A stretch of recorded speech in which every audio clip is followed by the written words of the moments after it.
One does not recover swiftly from the sharp sting of whispered scandal in a gilded room. The grand ballroom of Ashbourne House shimmered beneath the brilliance of countless crystal chandeliers, each flame caught and refracted into 1,000 dancing lights upon the polished oak floors. Velvet curtains, heavy and solemn, framed the windows where the last whispers of twilight lingered, and the air was thick with the mingling scents of roses, waxed wood, and the faint tang of perfume. Laughter, crisp and brittle, echoed against the walls lined with gilded mirrors, and the soft scrape of silk against parquet marked the careful navigation of London's most scrutinizing society. She stood at the edge of it all, poised yet taut, a vision of restrained elegance in ivory and lace. Every delicate gesture, a gloved hand resting lightly upon a fan, the tilt of her chin, the quiet composure of her gaze, spoke of refinement, but it could not shield her from the merciless tide of whispered innuendo. Eyes followed her as one might follow a porcelain figurine that had cracked, admired for its beauty but regarded with suspicion for any imperfection. Across the room, the Duke, tall, immaculately attired, and exuding that effortless authority which rendered men deferential and women breathless, noticed the ripple of attention she attracted. His eyes, a piercing shade of storm gray, studied her with the intensity of a man accustomed to commanding obedience yet unaccustomed to the kind of intrigue that unsettled his composure. There was no smile upon his lips, only the faintest quirk of interest, as if the scandal that trailed her were a puzzle he was determined to solve. The moment crystallized when a subtle murmur swept through the ballroom, a voice sharp with judgment, another hushed with curiosity. The tale of her supposed indiscretion had arrived before she did, carried on the wings of gossip that traveled faster than any carriage could traverse the streets of London. She had not denied it, nor would she. Denial would have been a betrayal of her own careful pride. Instead, she allowed the whispers to settle around her like a shroud, her eyes flicking to the Duke, whose brow had drawn into a shadow of contemplation. A hush fell for the briefest heartbeat as she approached him, her skirts rustling softly. "Your fiancé is meeting someone else tonight," she whispered, her voice steady but threaded with an audacity that made those who overheard catch their breath. The words were neither accusation nor plea, yet their weight pressed upon the Duke with a force that no title or wealth could deflect. Around them, the world continued its performance, laughter, music, and sparkling crystal, but within that private gravity, a quiet storm stirred. The Duke's response was measured, his eyes narrowing ever so slightly, a flash of emotion contained beneath the mask of composure. "Is that so?" he murmured, low enough that only she could hear, and yet the tone carried the subtle threat of reckoning. It was neither confrontation nor retreat, but a moment pregnant with the promise of consequences yet unseen. Her pulse quickened, not from fear of discovery but from the thrill of wielding the unspoken truth. Every observer, though unaware of the intimate exchange, sensed the electricity of the moment. The way society's polished veneer could not suppress the collision of two wills so evenly matched in pride, wit, and desire. She had ignited a spark in the heart of the Duke, a spark that neither scandal nor propriety could extinguish. The murmurs resumed, yet now they were tinged with anticipation. The heroine, standing with perfect composure amidst a sea of judgmental gazes, had not merely survived the first assault of rumor, she had commanded the attention of the man whose interest had been the subject of every whispered hope in London. And in that glance shared across the swirl of silk and candlelight, it was clear, the battle for dignity, for truth, and for hearts had begun, and the night promised revelations that no whispered scandal could foretell. Every eye that dared linger upon her could sense the tension, like the still air before a storm, and every heartbeat in that ballroom, whether of aristocrat or footman, was caught in the invisible pull of a story only beginning to unfold. She had stepped into society's arena, her grace her shield, her words her blade, and the Duke, puzzled, intrigued, undeniably stirred, stood at the threshold of a choice that would ripple through both their lives.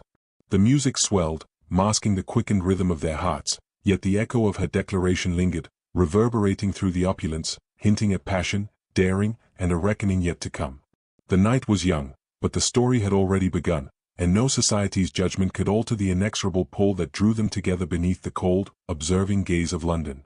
A single rose can ignite 1,000 whispered suspicions, yet conceal a universe of intention. The dawn had scarcely broken over the city, and London's streets were already alive with the measured clatter of carriage wheels on cobblestones, echoing the restless pulse of a society that slept little and gossiped endlessly. In a quiet corner of her chambers at Ashbourne House, the heroine delicately unwrapped a small parcel, the silk ribbon sliding through her fingers like water. Within lay a single rose, crimson as the first blush of evening, accompanied by a folded note penned in the Duke's unmistakable hand. "I see you, even when the world does not. Let this be proof that scandal cannot touch what is true." Her pulse quickened, not from triumph, but from the perilous mix of relief and fear. The rose was no mere token, it was a signal that their private understanding had begun to defy the prying eyes of society. Yet the subtle danger it carried was undeniable. If the wrong gaze were cast upon this gesture, the whispers that had haunted her like shadowed courtiers could swell into outright condemnation. By mid-afternoon, the city had transformed into a stage of unseen intrigue. At a society tea in Grosvenor Square, she found herself the reluctant center of attention once more. Lady Whitmore, resplendent in emerald satin, approached with a smile that failed to reach her eyes. "I hear the Duke has taken a peculiar interest in your recent appearances," she said, her tone sugared with menace. Every word was a thread tugging at the fabric of her carefully preserved reputation. The heroine, lifting her teacup with precise grace, allowed only a faint smile to touch her lips. "Curiosity, Lady Whitmore, is the most human of failings," she replied, her voice soft but edged with quiet steel. Though spoken with the gentleness expected of a lady, her words cut clear through the air, drawing a faint, appreciative glance from the Duke, who had silently entered the room behind her. He moved with that effortless command that drew both admiration and envy, seating himself a measured distance away, so close that their glances met over porcelain cups and steaming tea, yet far enough to preserve the strictures of propriety. Every tilt of his head, every sharpened glance, conveyed a world of meaning, and in that delicate dance of restrained observation, the heroine felt the first tremors of a power she had not anticipated, the ability to provoke the Duke's attention and unsettle the courtly observers at once. The afternoon unfolded in a careful choreography of subtle defiance and private messages disguised in the mundane. A note slipped beneath her napkin, a hand briefly brushing hers under the guise of passing sugar, a single golden hairpin found mysteriously on her writing desk upon her return home. All small tokens, yet each carried the weight of intent, of a bond neither society nor rumor could fully unravel. And yet, with these delicate gestures came the shadow of scandal, unavoidable and insistent. The city whispered of clandestine meetings, of a bold woman whose cleverness danced perilously close to impropriety. A rival suitor, young and reckless, had begun to appear at gatherings with conspicuous frequency, casting his eyes toward her with brazen admiration.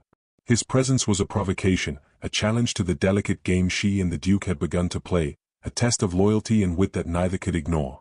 That evening, beneath the glow of gaslight and the pale flicker of candle flames, she accepted an invitation to a masked ball, a daring appearance that would both defy and tempt the judgment of society.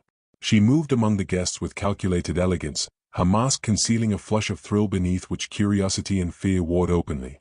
The Duke, not yet visible to her eyes, must have been somewhere within the swirling crowd, as the subtle shift in air, an almost imperceptible tightening of the ballroom's atmosphere, signaled his presence without announcement. By the time the orchestra strings rose to a delicate crescendo, the heroine felt a peculiar tension threading through her chest. Every glance, every whispered speculation, every clandestine token and stolen message had woven a tapestry of intrigue. She had become both the admired and the feared, the subject of admiration and envy alike. And in that suspended, glittering moment, she realized that the dance of tokens and scandal was far from a simple courtship. It was a battlefield of hearts and wills, where pride and desire waged a quiet, relentless war. A single shadow fell across her masked gaze, a presence she recognized instantly. The Duke, appearing as if summoned by fate itself, approached with measured confidence. There was no need for words. The tokens, the glances, the whispered rumors had spoken for them. And yet, as he extended his hand, gloved and steady, to guide her into a slow, swirling dance beneath the chandeliers, it was clear that the game had escalated. What had begun as subtle defiance and daring gestures was now a quiet, dangerous embrace of passion and power, one that would demand courage, wit, and the willingness to risk everything in the face of society's unforgiving gaze. The music swelled, masking the quickening of hearts and the careful calculation of minds, yet beneath its gentle insistence, the tension grew sharper, tokens of affection, hints of danger, and the silent promise of scandal all converging in a single, unforgettable evening that neither of them could pretend would leave them unchanged. "I have never spoken a lie to you, yet half of my truth remains shackled by fear." The rain had begun its gentle insistence against the tall windows of Ashbourne House, drumming a steady, soothing rhythm that seemed to soften the edges of the world outside. Within the library, firelight flickered across shelves heavy with leather-bound tomes, casting golden shadows that danced like specters of memory along the walls. The heroine stood near the hearth, her gloved hands clasped loosely before her, the lace of her sleeves catching the glow as if the flames themselves were reluctant witnesses to what she was about to reveal. The Duke entered quietly, his boots whispering against the thick Persian rug, his coat shedding the remnants of the storm. There was no grand entrance, no declaration of presence, only the subtle authority of a man accustomed to command, tempered now by curiosity and attention that betrayed a flicker of vulnerability. He regarded her for a long moment, the storm outside a mirror to the turbulence in his gray eyes. "You summoned me," he said, his voice low, formal, yet threaded with the anticipation of a man unaccustomed to surprises but unwilling to resist them. "Yes," she replied, her voice steadier than her racing heart would have suggested. "There is something I must confess. Something that cannot remain hidden, though I have hoped it might." He inclined his head slightly, silent, patient, offering her the grace of attention without intrusion. In the quiet that followed, the only sounds were the soft hiss of the fire and the rain's persistent murmur, both weaving a cocoon that seemed to suspend the relentless judgment of society outside these walls. "I have been forced," she continued, her tone measured, "to navigate a world where my every movement is observed, every smile scrutinized, every gesture dissected. And yet," she paused, the faintest tremor in her voice betraying the weight of the words, "I have never wavered in my regard for you." The Duke's expression softened imperceptibly, the lines of authority around his mouth giving way to the faintest shadow of something more intimate, more uncertain. "You speak in riddles," he said gently, though the note of vulnerability in his own voice suggested that the riddles were not entirely unfamiliar to him. She took a cautious step closer, glancing at the flickering firelight as though it could lend courage to her words. "I have lived with a burden of loyalty and circumstance. There are decisions made, and appearances maintained, that have cast shadows upon my reputation. Yet every action I have taken, every restraint I have observed, has been with the hope, no, the certainty, that you would understand, that you might see the truth beyond the gossip." For the first time, the Duke's hand twitched as if compelled by some invisible gravity, though he did not yet reach for hers. His gray eyes bore into hers with a quiet intensity, searching for signs of deceit, for evidence of subterfuge, yet finding only a courage that rivaled his own. "You speak of burdens, yet you carry them with such poise. Why conceal what you hold so dear?" She met his gaze fully now, the firelight reflecting in her eyes like twin beacons of defiance and longing. "Because, sir," she admitted, voice soft but resolute, "in a society that thrives upon scandal, to reveal one's heart is to surrender it to ridicule." And yet, she hesitated, letting the silence stretch, letting the weight of her confession sink into the space between them. "Yet I can no longer bear to keep it from you. I cannot feign indifference, nor allow you to believe that the world's whispers define my truth." The Duke moved then, slowly, deliberately, closing the small distance that remained between them. His gloved hand hovered near hers, a question unspoken yet loud in the quiet room. She did not flinch, and he took that as consent, his fingers brushing hers in a touch that was both tentative and electrifying, like the first drop of rain on sun-warmed skin. "You have trusted me with the most perilous of things," he murmured, the weight of his voice carrying admiration, awe, and a dawning tenderness. "And in doing so, you risk more than you know. Yet I find myself unwilling to let that truth remain unacknowledged. You have spoken, and in speaking, you have revealed more than the world could ever force from you." Her breath caught at the intensity of his gaze, the subtle shift in the air between them, charged with an understanding that was more intimate than words, more dangerous than any whispered rumor. In that shared silence, she realized that for the first time, they were unshackled, not by society, nor by propriety, but by the fragile courage of honesty. And yet, even as relief mingled with anticipation, the world outside intruded once more, a distant carriage bell, a faint knock at the door, a reminder that the theater of scrutiny was unceasing. Their private confession, tender and fraught with risk, had illuminated a path forward, yet it was a path strewn with obstacles of duty, expectation, and social convention. The fire crackled, sending sparks dancing like tiny heralds of revelation, and for a moment, the room held only them, a heroine unafraid to bear her truth, and a duke confronted with the depth of feeling he had long suspected but never permitted himself to acknowledge. The storm outside intensified, rain pelting the windows in a steady rhythm, echoing the turbulent promise of hearts newly unburdened, and in that private confession, a fragile, luminous hope took root, one that dared to defy scandal, propriety, and the relentless gaze of London society. "Let the world whisper, let the chandeliers quake with their opulence, I choose you, entirely, without fear or reservation." The grand ballroom of Ashbourne House had never seemed so formidable, its crystal chandeliers casting fractured light across the sea of well-dressed society figures, their faces polished masks of curiosity and judgment. Music played, soft yet insistent, carrying with it the faint tension of anticipation, as if the very air held its breath for what was to come. Every whispered rumor, every clandestine glance, had led to this night, and the heroine knew that nothing less than courage would suffice. She moved with deliberate grace, each step calculated yet natural, her gown trailing behind like a whisper of defiance. Eyes followed her, some with admiration, many with speculation, and a few with barely concealed envy. The Duke, standing near the grand staircase, met her gaze across the crowded room, his expression unreadable but his hand subtly resting upon the hilt of his composure. There was no uncertainty in his posture, only a quiet, simmering resolve, the weight of which made the murmurs of society seem almost irrelevant. As she approached, a rival suitor, young, brazen, and hopelessly captivated by her charm, made a feint of politeness, stepping forward with an insincere bow. The heroine's gaze, sharp and unwavering, met his for a heartbeat before returning to the Duke. In that single motion, she dismissed his presence without uttering a word, a subtle assertion of the allegiance her heart had long kept secret. The Duke moved then, his voice carrying through the hall without a trace of hesitation. "Ladies and gentlemen," he began, firm and deliberate, "I believe there are truths that demand acknowledgement, irrespective of rumor or fear." Heads turned, a hush fell like a velvet curtain across the assembled company. "The whispers, the speculations, the petty intrigues of society," he continued, "mean little against the certainty I have found. And I will not allow propriety to dictate what the heart has resolved." Gasps and murmurs rippled through the crowd, but the heroine stood unmoved, her composure absolute, though her chest tightened with the intensity of the moment. She had feared this confrontation, the public declaration of what had long been a secret, but the Duke's voice was steady, unwavering, and it carried a weight that silenced doubt. "I choose her," he said finally, his eyes locking with hers, steel and warmth mingling in a single, irrevocable gaze. "Here, in the presence of all who observe, I declare my allegiance, my admiration, and my devotion. Not tomorrow, not when convenient, but this very hour. Let society speak, let judgment rise and fall, I will not be swayed. Her honor, her courage, and her truth have captured what no title or wealth could ever command. And so I stand, unreserved, in her defense and her favor." A quiet tremor passed through the room.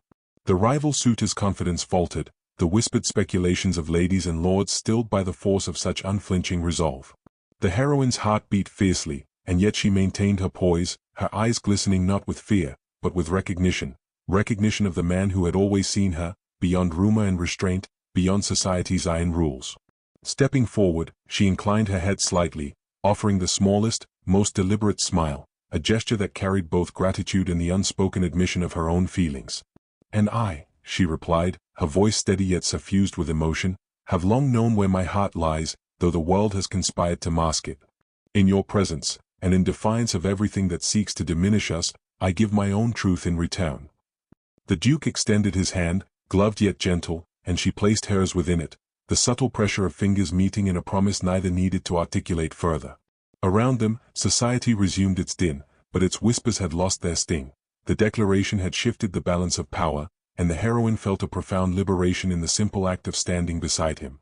For a brief, suspended moment, the world seemed to narrow to the space between them, the warmth of firelight, the shimmer of crystal, the quiet thrum of rain against the windows outside. Pride, fear, and restraint fell away, leaving only recognition, courage, and the undeniable gravity of two hearts resolved against the currents of judgment and expectation.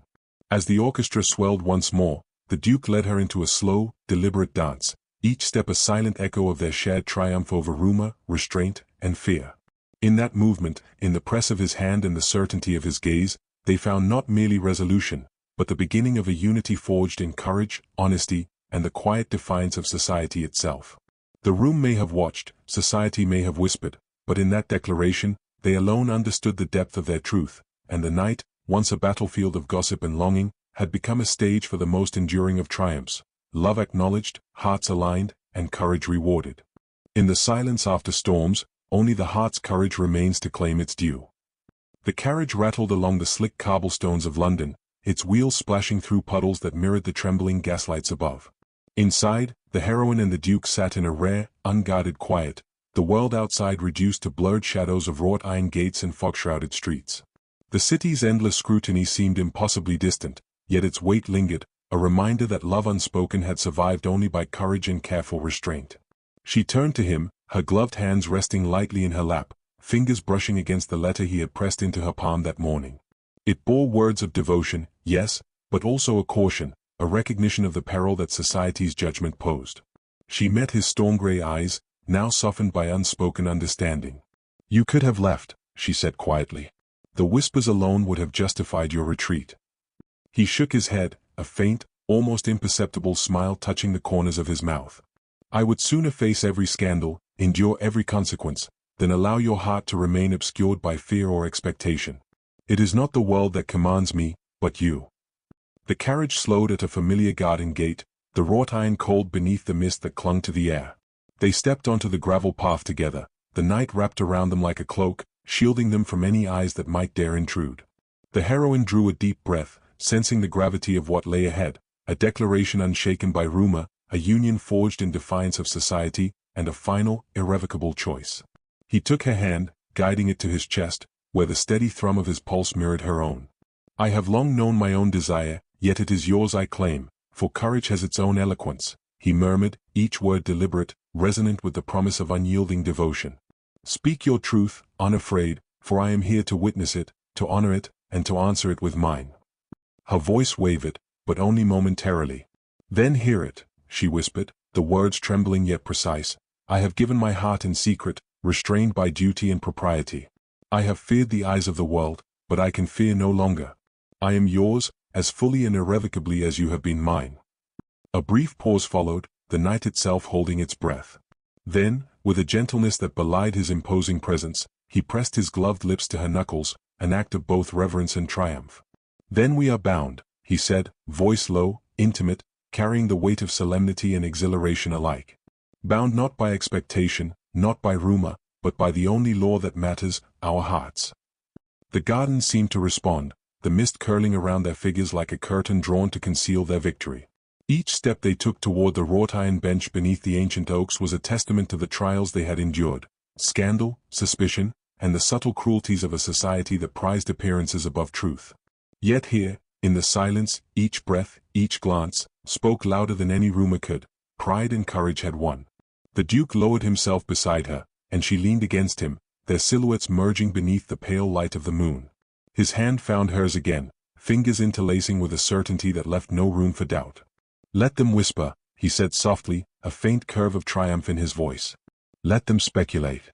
None of it touches what we have chosen, what we have claimed."